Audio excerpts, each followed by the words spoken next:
Fred Trost. And I'm Kathy Fleck. And this edition of Michigan Weekend is a little different. Kathy and I rooted through the old film files to see what we could come up with in the way of unusual Michigan outdoor activities. And we came up with a variety. Michigan is one of the top skiing states in the country, with people coming from all over the Midwest to Michigan for our winter sports. And we have a little film that shows just why. And speaking of winter activities, we'll turn back the clock to look at the first World Snurfing Championship, which was held right here in Michigan. We'll also take a leisurely float trip down a southern Michigan stream. What a way to spend a day. And we'll take an in-depth look at the unusual story behind the planting of salmon in our Great Lakes, plus a lot more. Michigan Weekend is brought to you in part by Meyer's 50 Acres, your one-stop shopping store. And by Michigan Out of Doors, Michigan's leading outdoor magazine.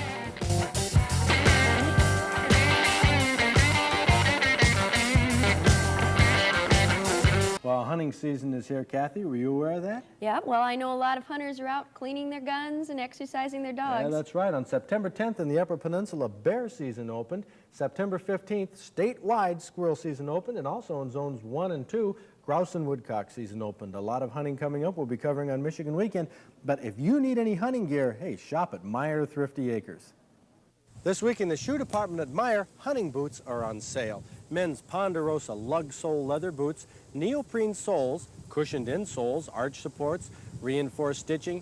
They come in 2 styles, padded and unpadded collars, and in 2 heights, 6 and 8 inches. Regularly priced between $26.96 and $33.96. This week, it's $4 off. That size is 7.5 through 12. 13s are $1 extra.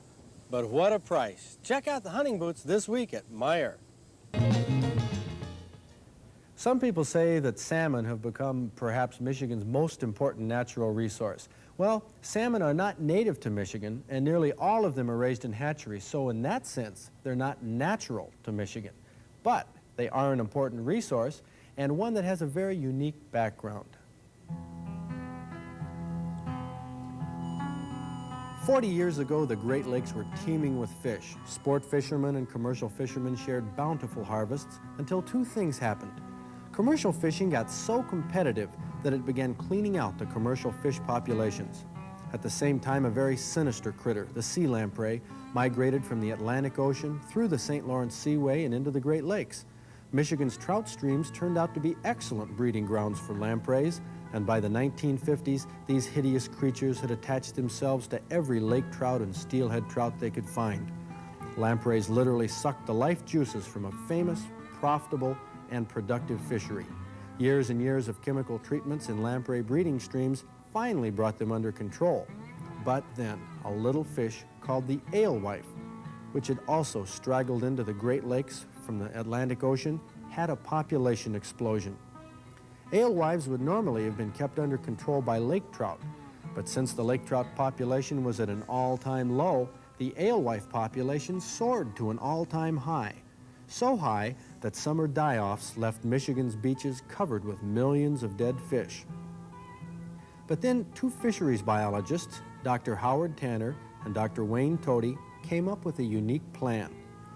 They proposed obtaining some coho salmon eggs from fish hatcheries on the Pacific coast, hatching them out in the Platte River Fish Hatchery, raising them for a year and a half, and then releasing these 6 inches into trout streams. If they did this, they theorized that the salmon should find their way into the Great Lakes to eat the alewives. Well, Tanner and Tody thought that these hungry, fast-growing salmon would solve our problems, and the first coho release in 1966 proved them to be right. Our beaches haven't been littered with alewives the way they were in the mid-60s, and the Great Lakes sport fishery was reborn.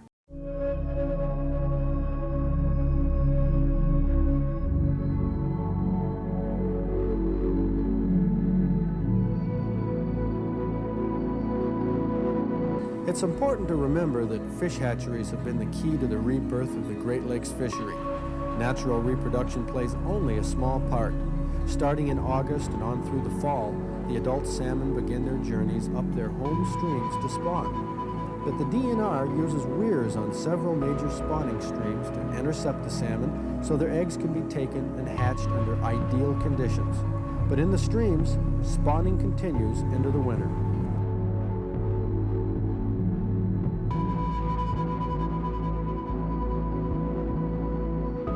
Natural reproduction would work all right But the problem is, Michigan doesn't have enough large spawning streams to raise enough salmon for the Great Lakes.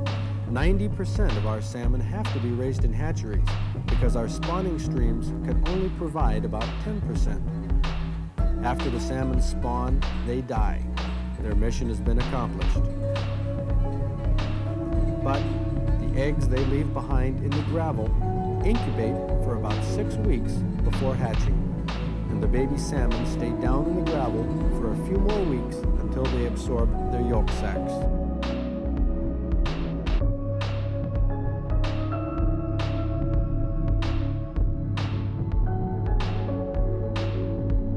When they finally emerge, they have to face another 14 or 16 months in the stream, looking for food and trying to avoid being used for food by larger fish.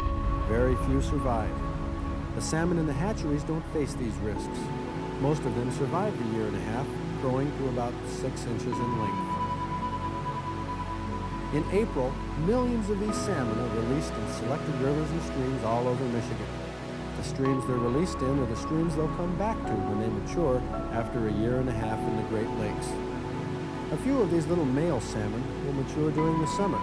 They're called jacks, and they'll grow to somewhere between 3 and 5 pounds by the fall when they return to spawn.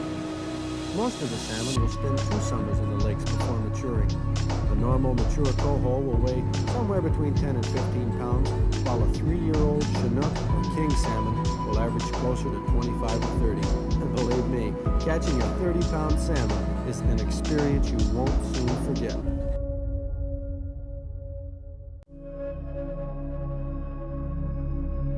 Action like this is why so many Michigan anglers are hoping that coho, chinook, steelhead trout, and even the new Atlantic salmon will be making many happy returns up our Michigan rivers and streams in the years ahead.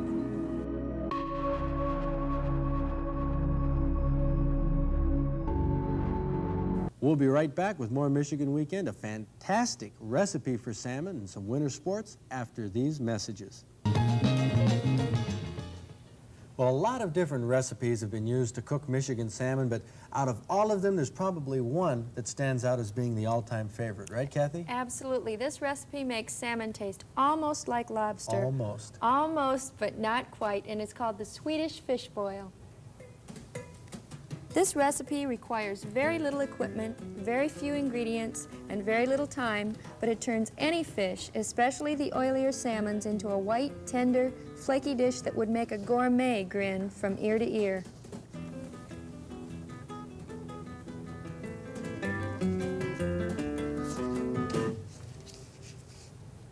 What you need is a pot that has a capacity of 8 or 10 quarts, a wire basket or colander, a pair of tongs, and a pair of hot pads. The ingredients are 2 cups of salt, 2 medium-sized onions per person, 2 medium-sized potatoes per person, and at least a ½ pound of fish per person.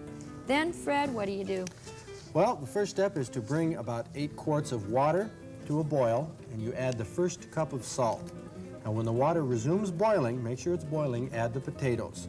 They should be washed, but with the skins left on. Be careful not to splash that boiling water. Now, you let the potatoes cook for about 10 minutes, then add the onions and cook for another 10 minutes. Then you throw in the second cup of salt. Now it's time to place the fish in the wire basket.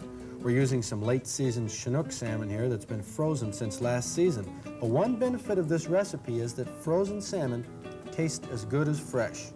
Now the fish can be chunks of fillets or steaks cut maybe an inch thick. You lower the basket into the boiling water very carefully and cook for about 10 minutes until it's flaky and tender. Then you'll lift the basket out and place the fish on a warm platter. Use the tongs to retrieve the onions and potatoes.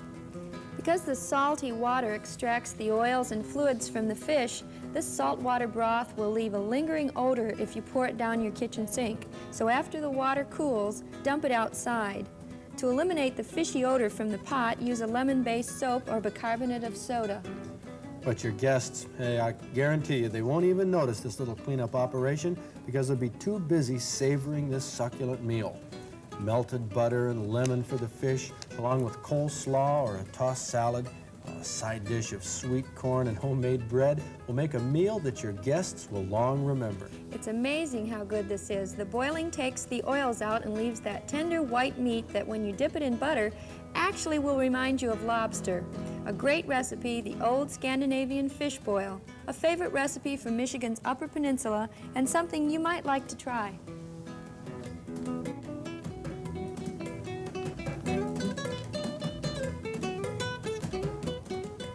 Boy, if that didn't make you hungry, maybe you ought to try some of Michigan's winter sports. We have great winter sports in Michigan, right, Kathy? That's right. People come from all over the Midwest for winter activities in Michigan. And why? Because in Michigan, we've got it all.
Michigan's got it all right, and if you want to plan a trip fishing, hunting, hiking, or backpacking, here's Fred with an offer you should be interested in.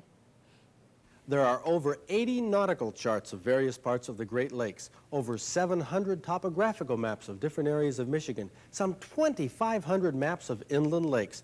Details on what maps are available and how to order them are in the new map index published by the Michigan United Conservation Clubs. And this 32-page index can be yours absolutely free. Just send a self-addressed envelope along with 45 cents for postage and handling. In other words, drop in 3 first-class stamps and send to MUCC Maps, Lansing 48909. Don't get lost this season. Send for your map index today. Michigan is famous all over the Midwest for skiing, but there's another winter sport that originated here back in the late 1960s, and it's called snurfing, surfing in the snow, and it all began in Michigan. The first World Snurfing Championship was held on a chilly Sunday afternoon in February 1968. The location, Blockhouse Hill at Muskegon State Park. The advanced publicity put out by Lambda Iota Fraternity at Muskegon Community College drew a curious crowd of about 300 to witness this historic event. Muskegon's own Sherman Poppin invented the snurfboard by adapting an old water ski as a snow toy for his kids. He refined the design to include cleats on top, a V-shaped bottom to dig into the snow, a rope to hang onto, and even a metal keel for the racing models. You steer by jerking your feet back and forth and putting your weight on your back foot. Sherman demonstrates the basic technique on a little downhill run.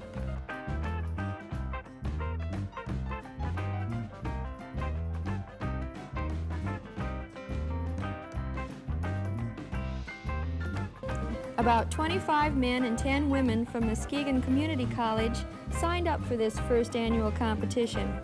As the originator of snurfing, Sherman Poppin officiated the event and explained the rather simple rules. The fastest time wins with no penalties for falling. No points deducted for poor form or any other reason. So just do the best you can, gang.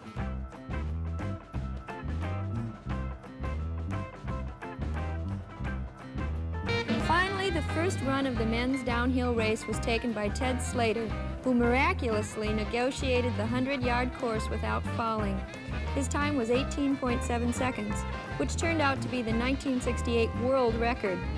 Other contestants didn't find the course so easy, but they were racing the clock and just needed to cross the finish line on their snurfboards to stay in the running.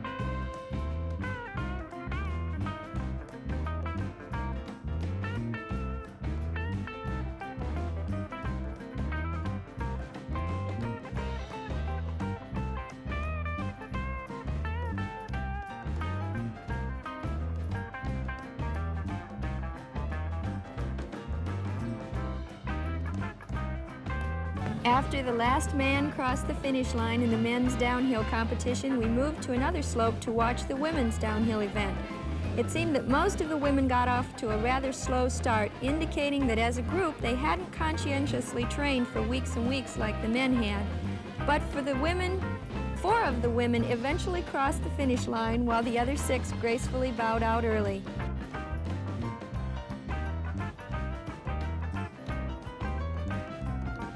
The trophies went to Sally Wade and Ted Slater, who were the first world co-champion snurfers. And that's the story of the World Snurfing Championship held on that historic Sunday afternoon in Michigan.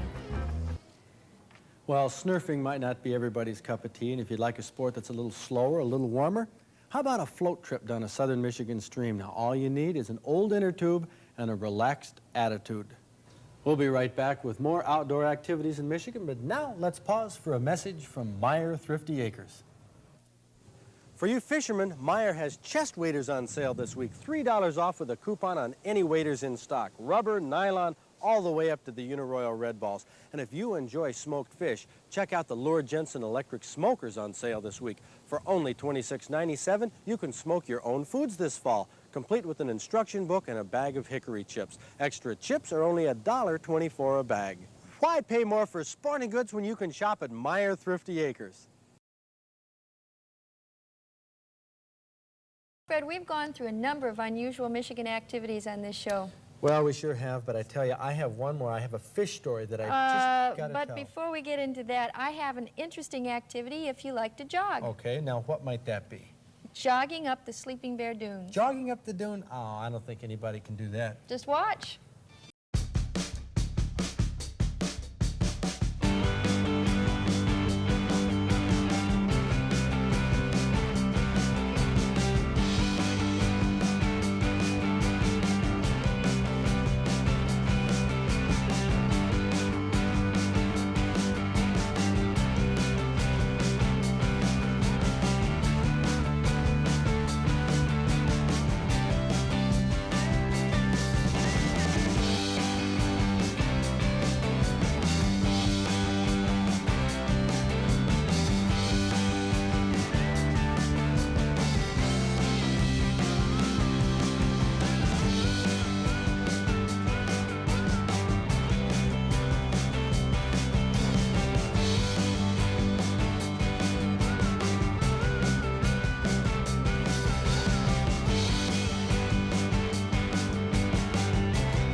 That was absolutely amazing. And you know, if I hadn't seen that little short kid jogging all the way up that dune, I wouldn't have believed it myself.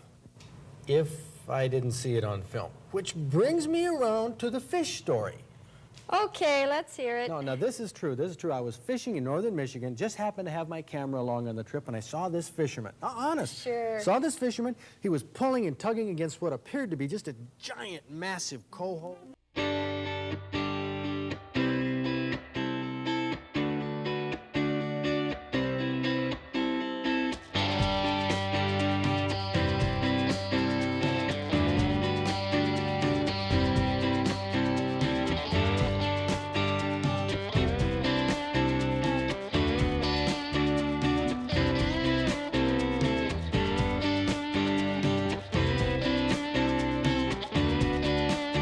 Believe it or not, that was a true story. We'll see you next week. Michigan Weekend is brought to you in part by Money 50 Acres and by Michigan Outdoors. Next week on Michigan Weekend, we'll get into hunting. We'll have some tips on building blinds for archery deer hunting. Tom Sterling will bring us the first of a two-part story on the wildlife of Isle Royal. And we'll have details on the Michigan Weekend 1978 Big Buck Contest. If you're interested in fishing and hunting, join us next week for Michigan Weekend.